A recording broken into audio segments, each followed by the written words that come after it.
Jeudi le 14, je me suis trompé hier. J'ai voulu faire une blague avec le vendredi 13 et mercredi 13, puis là, j'ai dit que c'était le vendredi le 13. Mais non, là, on vient de reculer, on vient d'avancer, mais on est jeudi, on est le 14. Je vous parle de densification urbaine aujourd'hui, on va parler du budget, hein, on va parler des subventions fédérales, comment ils ont augmenté sous Justin. Avez-vous un chiffre en tête? Pensez à un chiffre d'augmentation, tiens. Bannir TikTok, ben ça s'en va de plus en plus là. Je m'en vais en 1947 aujourd'hui. Je pense que vous allez aimer ça. J'ai été critique avec la CPDQ, le Caisse de dépôt, notre bas de laine. Ben, je vais vous comparer ça avec un autre fonds. Vous allez voir, là, ceux qui m'ont trouvé méchant avec la CPDQ, vous allez m'aimer aujourd'hui. C'est comme ça. Je vous parle d'une bataille pour Archer Aviation, intéressant. Et le Canada est en récession depuis 9 ans. Puis je vais vous en parler de ça. Puis qu'est-ce qui se passe? Ah, je ne le sais pas. Je le sais pas. Ça veut dire quoi quand quelqu'un te dit je le sais pas? Bon, pas ici.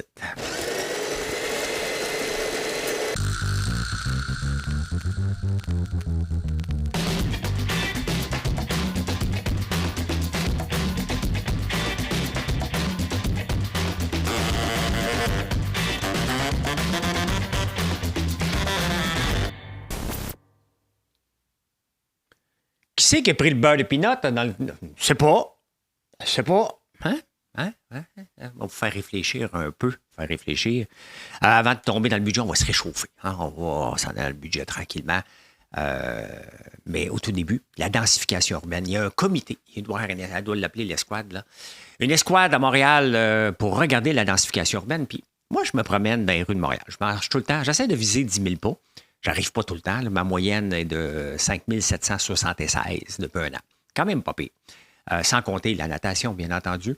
Mais je regarde tout le temps. Puis je regarde comme la rue Laurier, qui est mon coin, puis l'avenue du Parc. Puis je regarde tous les locaux, tous vides, ou je ne sais pas comment ils font pour vivre. Il y en a qui sont vides, parce que c'est normal. Puis ceux qui sont ouverts, je me demande comment ils font pour vivre. J'ai aucune idée. Je suis quand même dans le commerce de détail. Je sais combien que ça prend de gens, combien de ventes ça prend pour faire vivre des gens qui travaillent là. Mais je me dis, la seule chose qu'on peut gagner avec ces rues-là pour les rendre vivantes, le plateau Mont-Royal et toutes ces villes-là, c'est de passer des buildings de 2, 3 étages à des 15, 20, 30 étages. Il faut penser densification urbaine. Il faut arrêter de s'étirer avant de développer l'hippodrome Jean Talon qu'on veut faire. Mais il faut monter. Ça prend des fonctionnaires qui aillent cogner aux portes et dire toi, t'as un building? Ouais, un building. Moi, comme là, tu vas dire, tu viens me voir pourquoi? Toi, tu vas m'augmenter les taxes. Non, ils vont pas bien. Tu inventes une histoire. Là. Tout est croche, il faut que je fasse les rénovations, pas d'argent. Bon, OK, on comprend. Mais si la ville te disait, vous étiez en train, tu as des ici, prendre pas des raies, hein? Je me suis surpris à temps. Je vous connais, c'est ce que je vous dis. Qu'est-ce que tu dirais si on. Qu'est-ce que tu dis là? Je suis mêlé. Admettons qu'on t'aide avec tes permis. Voudrais-tu bâtir plus haut? Tu pourrais-tu faire un montage financier? Parce que là, il faut nous aider. Hein? Ça arrête l'allure. C'est ça que la ville doit faire. Il faut arrêter que les villes, les fonctionnaires qui travaillent pour les différents ministères mettent des bâtons dans les roues. Tout le monde dit faites ma job! Faites ma job. Parce qu'ils sont comme ça des fois. Non, ça prend des fonctionnaires qui vont se promener, vont dire ici, on voudrait avoir un 10 étages. Pour forcer les gens. Mais toi, tu veux-tu? Ils vont en trouver. Ils vont en trouver des gens, puis c'est ça qu'on doit faire. Si, au lieu d'avoir 2 étages, puis une boutique en bas, t'as 20 étages, puis une boutique en bas, on s'entend-tu que là, oups, il y a de la densité, les commerces vont mieux vivre. C'est comme ça. Regardez la rue Saint-Denis, regardez le plateau.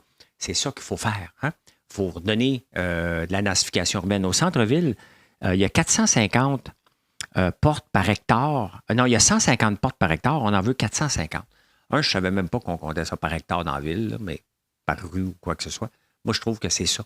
C'est ça que la ville doit faire. Vous savez, je ne me présenterai pas comme maire de Montréal parce que je suis trop occupé avec François Lambert. Et vous me tenez occupé. Hein? Vous me tenez occupé, puis je suis bien content de ça. Et je pense que je fais mieux de travailler pour mon entreprise, faire de l'opinion comme je fais ici, et aux débatteurs et à la radio, et sur tous les directs que je fais, que d'aller à la mairie, mais STM gratuit, densification urbaine. Ça serait juste ça. Arrêtez tous les autres projets, là. À un moment donné, là, oui, ramasser les poubelles, ça, c'est des opérations, c'est pas des projets, là. Donc, voilà. Donc, c'est ça que ça prend. C'est ça que ça prend.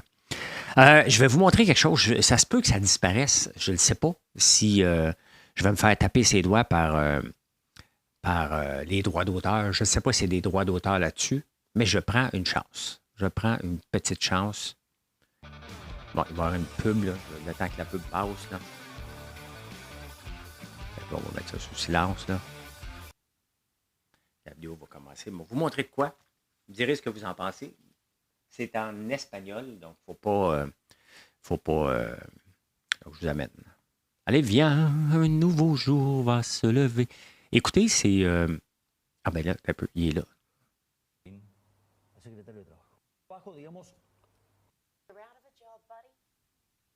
Pero no solo eso, además al secretario de Trabajo, digamos, lo he despedido. ¿Cuándo lo despidió? En este momento lo están notificando. ¿A Yacine? Al secretario de Trabajo. Digamos, por este error. Un error. Là, ce que vous voyez ou ce que vous entendez, c'est Javier Milei, le président de l'Argentine, le nouveau cowboy. Hein? Lui, il ne niaise pas. Dans la vie, c'est hire slowly, fire rapidly. Puis c'est exactement ce qu'il fait. Hein? Il a dit, il vient de congédier son ministre du Travail en direct dans une interview. Pourquoi? Il a appris qu'il venait de donner une augmentation, surtout donner une augmentation de 48 %. Donc, au ministère, fait qu'il a dit, c'est assez, on le congédie tout de suite. Quand il l'a appris, il l'a congédié. C'est sauvage. On s'entend qu'entre ça et ne rien faire comme on fait ici au Canada, il y a une marge. Hein? Puis un petit peu plus tard, dans le même, ça vient de l'Australie, ce reportage-là. Il parle de Pierre Poilievre aussi, qui a dit qu'il était pour congédier tout le monde qui participerait au World Forum, Economic Forum, puis une paquet d'autres choses. Donc, des émules de Javier Milei, on peut le voir au Portugal, la droite est là aussi. Donc, de plus en plus, c'est, regarde, on va s'occuper des affaires. Puis, à l'occasion, quand tu t'occupes des affaires, tu passes pour un sauvage. Bon, c'est très sauvage, son approche, il faut l'avouer. Mais il niaise pas que la POC. Il ne prend pas de comité, puis on va analyser. Regardez ici le comité de consultation de la Ville de Montréal, juste pour congédier quelqu'un, ça a pris du temps. Lui, s'est levé, il dit, des congédiés, final, bâton, merci, bye. J'aime ça. Justin Trudeau, il n'a pas juste embauché 100 000 fonctionnaires, il n'a pas juste augmenté de 7 milliards, 7 ou 17 milliards, ce qu'on donne aux firmes de consultation. Il a aussi augmenté les subventions qu'il donne par année de 17 milliards aux entreprises à 40 milliards par année. Est-ce qu'on en a pour notre argent? C'est prouver que les subventions ne génèrent pas de richesse. Je ne comprends même pas comment ça se fait qu'on le garde au pouvoir avec ça. Ça, c'est la faute du NPD, parce qu'ils s'en balancent. Mais ils ne comprennent pas l'économie. Il a augmenté de 100 000 les fonctionnaires. Il a augmenté par coup de milliards en frais de consultation. On a des scandales à Rive-Cannes. Et on apprend qu'il a augmenté les subventions aux entreprises de 17 milliards par année à 50 milliards par année. On n'a rien en retour. C'est ça. C'est ça le gouvernement libéraux. C'est pour ça qu'on est dans marde royalement. Il faut dire les choses telles qu'elles sont. On l'est. Hein? Pendant que nous autres, c'est le temps des budgets d'à peu près d'un peu partout en ce moment à travers la planète. Et la France, il y a beaucoup de similarités parce qu'on a le même problème économique, mais le même problème de logement et aussi le même problème de dépassement de coûts dans les budgets. Eux autres doivent couper 50 milliards. Ils ont dit, ça va faire mal. Il va falloir couper, puis pas à peu près. C'est pas comme on le fait. Là, je fais une transition parce que je m'en vais vers le budget du Québec. Mais ils ont dit que j'ai hâte de voir ce qu'ils vont faire, mais ils vont mettre la hache dans plusieurs programmes, congédier des gens, ne pas renouveler des contrats par attrition. Ça va faire mal en tabarnouche. Hein? On s'en va vers là, mais tout de suite, juste avant de rentrer à enregistrer, parce que j'essaie d'enregistrer le plus possible selon mes obligations de fin de soirée. Si j'ai le temps d'enregistrer à 10 h le soir, je vais le faire. Si je suis au débatteur, bien, vous comprenez, donc il faut que je le devance vers 4 h. Donc, j'essaie toujours d'enregistrer le plus loin possible, mais le plus proche de ce que je n'aurai pas le temps de faire par la suite. Le Congrès américain vient de voter 352 contre 65 de bannir TikTok. Donc, TikTok va être banni si ça passe au Sénat aux États-Unis. Et si ça ne passe pas, soit qu'il va être banni ou il va falloir qu'il devienne une entité indépendante américaine. Donc, j'ai hâte de voir ce qui va se passer. Pendant ce temps-là, bien, lorsqu'on voit ça, Snapchat, Meta, tous les autres qui sont américains, leur titre augmente parce qu'ils disent hey, enfin, on va avoir plus de gens qui vont venir sur notre plateforme. C'est un peu défaitiste quand tu es obligé d'avoir une business qui dépend des règles du gouvernement. Hein? On s'en va au Québec.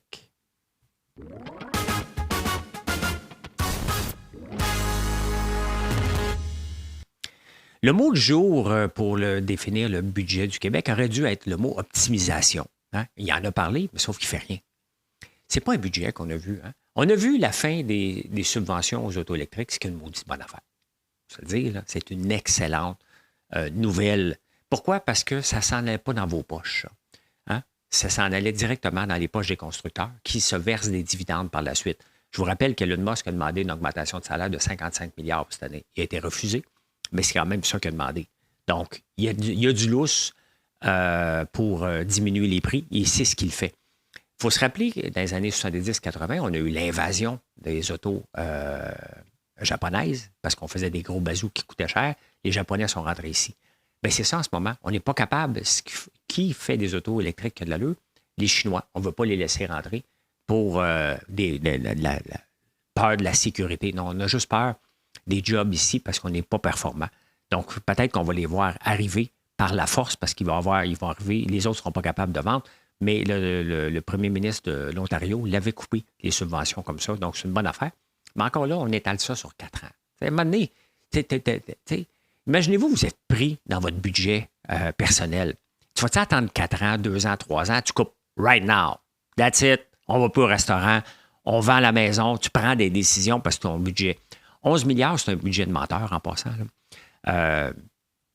Le déficit n'est pas de 11 milliards, il est de 6,9 milliards. Mais il se prend une provision au cas qu'il y ait d'autres choses, hein, de 4 milliards, pour être prêt en 2026. Là, il va dire, regardez, grâce à notre bonne gestion, on avait prévu 11 milliards. C'est un peu comme la Caisse de dépôt lorsqu'elle fait ses budgets. Elle dit, on vise 7, donc si on vise 7,2, on est en business, on se verse des bonus. C'est exactement comme ça. C'est un faux 11 milliards. Il ne fera pas 11 milliards de déficit, puis il va pouvoir s'en vanter pour arriver en élection préparé. C'est un budget qui est déjà préélectoral. On a Valérie Plante qui est en campagne préélectorale pour 2025. Mais le gouvernement de la CAQ, puisqu'il ne peut plus donner d'argent, il se prépare à annoncer des chiffres meilleurs que prévu en espérant. Il doit espérer quoi? Il doit espérer quoi? Les autos. Ben, hein? C'est quand même un budget de peureux. Parce que les autos à 1 pièce, ça n'aurait jamais dû valoir ça. Mais qui achète un bazou puis qui ne rentre plus dans la catégorie, c'est pas les riches de Westmount. Là, OK? Donc, hein, c'est une mesure que les gens les plus démunis, mais les gens les plus démunis qui s'achètent une auto doivent payer leurs taxes aussi. Les cigarettes, bien, augmenter de 4 piastres le paquet de cigarettes, qui va payer ça? Ça va peut-être forcer les gens à arrêter de fumer, mais c'est les gens les plus démunis qui vont être affectés par ça, bien entendu. Donc, on va rechercher dans les poches des gens qui en ont le plus besoin, mais sauf que, à un moment donné, tu dois payer tes taxes. Et si tu consommes des cigarettes, c'est pas obligatoire de fumer des cigarettes. On s'entend, là. C'est peut-être pogné avec ça, mais c'est pas obligatoire du tout. Rouler vert, on abonne ça. Ça aurait dû tout le temps être arrêté. On va fixer les fax. On va enlever les fax. Ça va coûter 900 millions pour automatiser ce qu'on a enlevé par les fax. 900 millions, tabarnouche. On est cassé comme des clous. Qui c'est qui arrive avec un chiffre de 900 millions? Qui c'est qui arrive? Regarde, on est cassé comme des clous, on rénove le stade olympique pour 870 millions. Pourquoi? Parce qu'on nous a menti. Ce gouvernement-là est un gouvernement de menteurs. On nous invente des chiffres, puis après ça, on dit, mais tu vois, c'est pas si pire que ça, le 870. Tu vois, mon 11 milliards, j'arrive juste à 7. C'est quand même pas si pire. Hein? Donc, il doit espérer, mais malheureusement, il faut se le dire, on est un peuple de bien-être social. Le Québec vit du bien-être social. Pas nous, globalement, là. Mais on dépend. On dépend de quoi? On dépend des taxes. C'est juste les taxes, les impôts qui font vivre le gouvernement. Est-ce que c'est un gouvernement qui est sain et en santé? Absolument pas. Absolument pas. Et on est pris parce qu'on ne crée pas de richesse. C'est quoi la richesse du Québec? C'est ces gens, bien entendu, mais on ne crée pas de grandes entreprises, on ne crée pas de l'exportation. La seule chose qu'on veut, c'est de vendre des 2x4 aux États-Unis, puis eux autres veulent nous vendre du lait. On dit non, donc ils coupent le 2x4. On a essayé de créer de la richesse avec le porc en Chine, ça n'a pas marché. Donc, c'est quoi notre richesse? On a le sirop d'érable, mais ce n'est pas assez gros pour créer un engouement monstre et être riche, là. L'Alberta a le pétrole. Hein? Donc, à un moment donné, si tu veux te payer des services, on est trop tard pour aller dans le pétrole. Mais développer le plan Nord de Jean Charest, est-ce que c'est une bonne idée? La réponse était oui avec le recul. Mais il fallait être visionnaire. Vers où on s'en va? On voulait développer des mines d'or. Non, là, l'or est cher, mais c'était le lithium bien avant tout le monde. Tu sais, quand tu veux embarquer dans une industrie que ça va te prendre 14 ans à développer, faut-tu que tu sois 14 ans d'avance? Ça prend des gens pas autre que les firmes McKinsey qui sont capables de voir dans le futur vers où on s'en va, qu'est-ce qu'on va avoir besoin et de développer ces mines-là. Ça prend 14 ans à développer un projet. La FTQ qui s'est fait brasser parce que Gérard a dit, ouais, à cause que ce qu'on a donné aux profs, c'est 2 milliards de plus que ça va nous coûter. C'est vrai. C'est vrai. Est-ce que c'est la faute de la FTQ? Absolument pas. Ben non. À un moment donné, je veux bien taper sur la tête des syndicats. Eux autres, ils ont demandé, puis ils ont eu. Qui a donné? Le gouvernement. Pourquoi? Dans la même vague que je dis depuis tantôt, c'est un gouvernement peureux. Il veut regagner ses élections. Il a plié, il a redonné, puis après ça, il dit, ouais, mais là, regarde, c'est bien évident que ce 2 milliards-là, il fallait le rentabiliser quelque part. Il a économisé 500 millions avec la grève, mais il fallait aller chercher, on va le chercher quelque part dans les poches des contribuables. Les intérêts qu'on va payer sur la nouvelle dette, elle va être énorme, là. Il va falloir faire des sacrifices à un moment donné. Mais ces sacrifices-là, on n'a pas à les faire si le gouvernement gère. On est en plein emploi. Comment ça se fait qu'on garde des gens à vie? Il va falloir enlever la sécurité d'emploi à un moment donné. Puis j'ai rien contre vous là, si vous êtes fonctionnaire. Mais c'est pas normal que vous avez une job à vie, peu importe si vous êtes bon ou pas bon. C'est pas normal. Ça n'est pas normal, pas dans le contexte actuel. Et d'avoir une pension à vie non plus. Le gouvernement ne peut plus se permettre ça. Il faut qu'il enlève la sécurité d'emploi. On n'est même pas capable d'avoir de la flexibilité avec les professeurs. Il n'est même pas capable, Bernard Drinville, de décider cette journée pédagogique-là, vous n'allez pas la prendre, vous allez la travailler. Il n'y a aucune flexibilité et c'est ça qu'on était supposé d'aller chercher. Fait qu'on s'entend-tu pour la sécurité d'emploi, ça n'arrivera pas, mais ça va prendre ça à un moment donné. Quand on dit qu'il faut prendre des décisions drastiques comme en France, c'est ça. C'est pas les décisions actuelles qui n'ont rien pris. Il n'y a rien aujourd'hui, là. Le budget est sorti hier, il n'y a absolument rien qui change dans votre vie. Mais absolument rien. C'est autre chose. Mais non. Le reste, vous l'avez pas mal lu dans les journaux. On en reparlera dans les prochains jours. C'est pour ça qu'il n'y a pas de stress que j'en parle. La journée même du budget, ça va s'étirer dans le temps constamment ce qui va se passer. Mais là, pour les 2 prochaines années, c'est business as usual. On va couper aux entreprises informatiques certains crédits. C'est une bonne affaire aussi. Hein? À demain qui vient toujours un peu trop vite. Aux adieux qui, quelquefois, se passent un peu trop bien. C'est ce que le gouvernement va dire. Il va trouver que demain arrive un peu vite avec les parce que, tu sais, là, il mise avec ses foutues statistiques. Il pense que ça va bien aller. Il faut que ça aille bien parce qu'il va avoir de l'air fou. Mais ça ne peut pas aller bien. Puis je vais vous dire pourquoi tantôt. Là, on s'en va en 1947.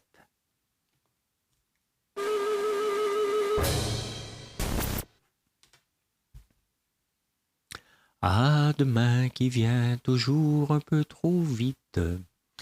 Je vous amène ici. Bon, putain, OK, parfait. Bonne raison d'être fier. 2 religieuses belges font l'éloge de notre système scolaire. Hein? Là, je n'avais pas lu au complet, là. Je vais lire ça ici. En Chine. En Chine, elles ont ouvert plusieurs missions. Ah oui, OK.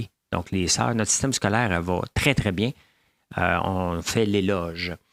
Bon, il est arrivé quelque chose de très grave. Il est arrivé quelque chose de très, très grave. Attendez un peu. Il faut que je le retrouve. C'est pas évident. Ça va être là. Non, attends un peu. Il y a le...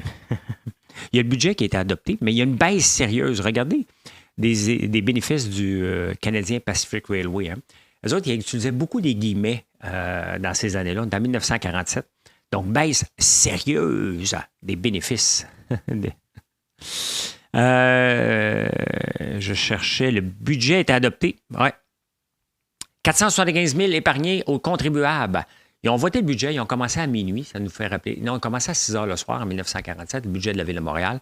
Et ils l'ont adopté aux petites heures du matin, hein, à 4 heures de Montréal, à 4 heures ce matin, pendant que les citoyens de Montréal dormaient d'un paisible sommeil, les conseillers municipaux, qui siégeaient depuis 3 heures hier après-midi, avec une interruption de 2 heures à l'heure du souper et de 15 minutes à minuit, ont adopté à l'unanimité le budget de l'exercice financier 1947 et 1948.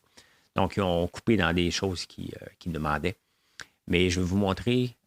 vieillard! Oui, c'est ça que je voulais vous montrer. La population a vieilli. Hein? Donc, près de Sainte-Thérèse, 2 blessés dans une collision à Saint-Bruno.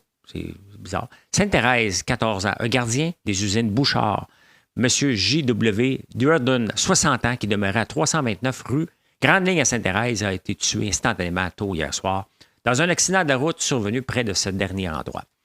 Je vous rappelle qu'il a 60 ans. C'était juste ça que je voulais vous montrer. C'est un vieillard de 60 ans. Il est en 1947. Aujourd'hui, on s'entend-tu que je suis à 3 ans et demi de 60 ans. Pas un vieillard, hein? Puis vous non plus. Vous non plus. On s'en va en finance.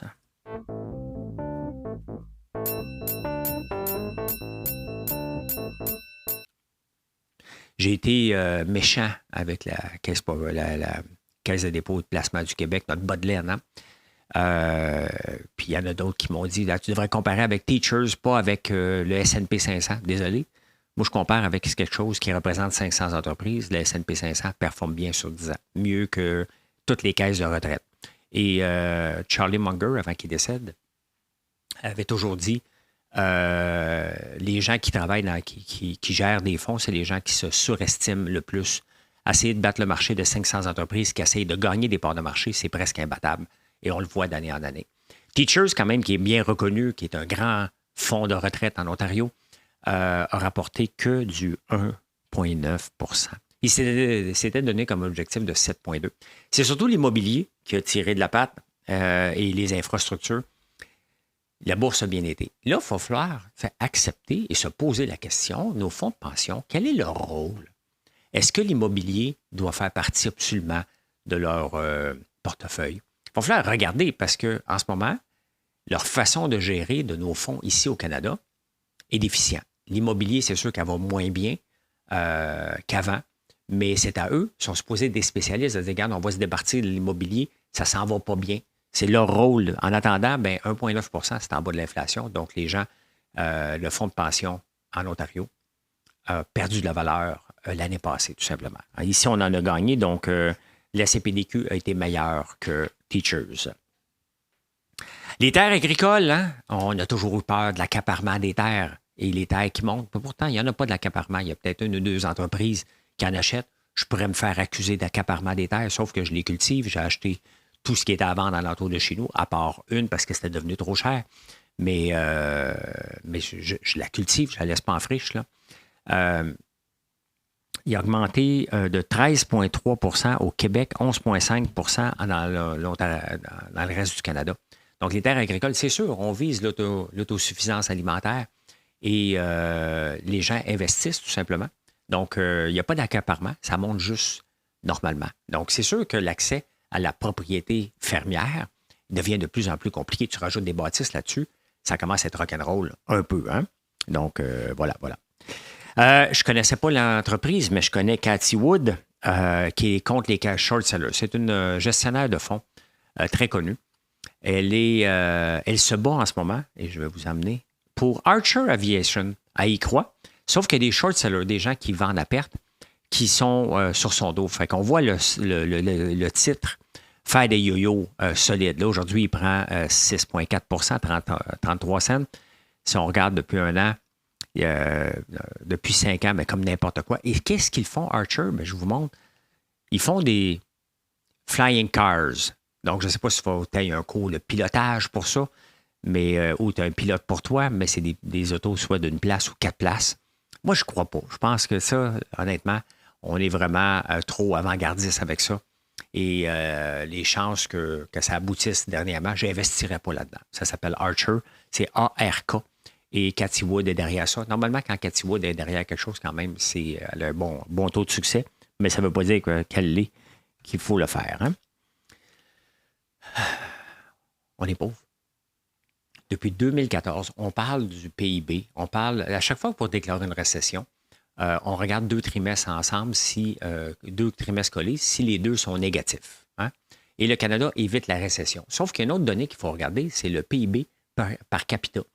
Donc, les revenus par les gens qui habitent. Et on a eu beaucoup d'immigration qui est rentrée. On a une augmentation du revenu, du PIB. Bien entendu, ces gens-là consomment. Mais par capita, on a descendu. On est au plus bas niveau. On descend depuis 2014. Donc, les gens qui arrivent, les nouveaux immigrants ou les bébés qu'on fait, ne génèrent pas autant d'argent que dans le passé. Donc, depuis 2014, le Canada est en récession. C'est ça que ça veut dire. C'est sérieux, là. On n'est pas capable de générer de la richesse. On ne crée pas de richesse. Je vous en ai parlé ici au Québec. J'en ai parlé au Canada. Il va falloir créer de la richesse. On en crée en Alberta. Je sais que c'est plate, que ça passe par le pétrole, mais ce pétrole-là aurait pu être utilisé pour créer, acheter autre chose, investir dans autre chose. On refuse ça, mais on est en récession depuis 2014. C'est ça qu'il faut retenir. Hein. Donc, en 2014, on avait 58 211 $ générés par tête de pipe. Et aujourd'hui, c'est 58 162. Donc, ça a diminué depuis 2014. Et l'inflation, pendant ce temps-là, aux États-Unis, si vous rêvez des taux d'intérêt qui vont baisser, ça n'arrivera pas. Ici aussi, ça n'arrivera pas. La Banque du Canada était claire. Si vous donnez des augmentations de salaire plus haut que 2 l'inflation ne diminuera pas en bas de 2 et c'est ce qu'on vise.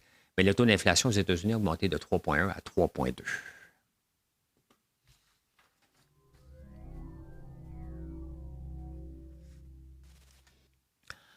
All by myself. C'est pas tout à fait la version de Céline Dion, hein? Mais il y a quelqu'un d'autre qui l'a chanté. C'est lui qui l'a écrit, d'ailleurs. Il s'appelle Éric Carmen. Il est décédé. C'est lui qui l'avait chanté. Céline Dion l'a rendu populaire. Il y a quelques chansons comme ça qui sont devenues plus populaires par un autre interprète que l'interprète lui-même. Je pense que personne ici connaît Éric Carmen. Si vous le connaissez, vous me le direz. Je pensais même que c'est un Québécois. Mais non. Donc, il est décédé 74 ans. Qu'est-ce que les gens vont remarquer le plus quand ils vous regardent? Vous allez dans une soirée, qu'est-ce que les gens vont remarquer le plus? En partant. Vos souliers. Hein? Quand tu vas au Liban ou dans d'autres places, là, les hommes d'affaires, quand ils s'installent ensemble, ils vont tous montrer leurs bras pour montrer qu'il y a une grosse montre, là. Mais le soulier. Le soulier est très important. Pas obligé d'en avoir des riches, il faut juste qu'il y ait de l'air propre. Hein? Donc, les femmes vont remarquer ça aussi dans les first dates. Les souliers ont l'air de quoi? Hein? Donc, c'est ça aussi le symbole des ministres des Finances, là, des nouveaux souliers pour la richesse, des espadrilles, parce que là, il faut courir et ça ne marche pas. Là. Mais donc, la première chose que les gens vont remarquer, pensez-y, le subconscient. Des fois, on a des choses insubconscientes. Insubconscientes, ça se dit-tu? Vous savez ce que je veux dire. Mais quand on regarde consciemment, on dit ces souliers sont bien laids. Hein? L'autre soir, je suis sorti pour aller au lancement de livre de Jessica Arnois. J'avais mis mes plus beaux souliers et tout le monde les a remarqués. Quand il avait arrêté de regarder ma blonde, là, parce que. Et donc, ben belle. Ben oui, elle est belle. Hein? Elle est belle. Je ne le sais pas. Non. Qui c'est qui a fait ça? C'est pas. 95% des fois que les gens vont vous dire qu'ils ne savent pas. Ils mentent parce qu'ils ne veulent pas se commettre ou mettre quelqu'un dans le trouble. C'est vous ça. 95 fois. C'est à peu près tout le temps. Hein? Le mot « je le sais pas », là. Non, tu le sais. Ah ouais, shoot. Ben là, c'est peut-être moi, manger de beurre de pinot. Il en reste plus. M'excuse pas, t'es trop bon. Hein? Ben voilà, je peux dire ceci. Mission accomplished. Merci d'être là. Venez nous voir sur françoislambert.one et je vous souhaite une excellente journée.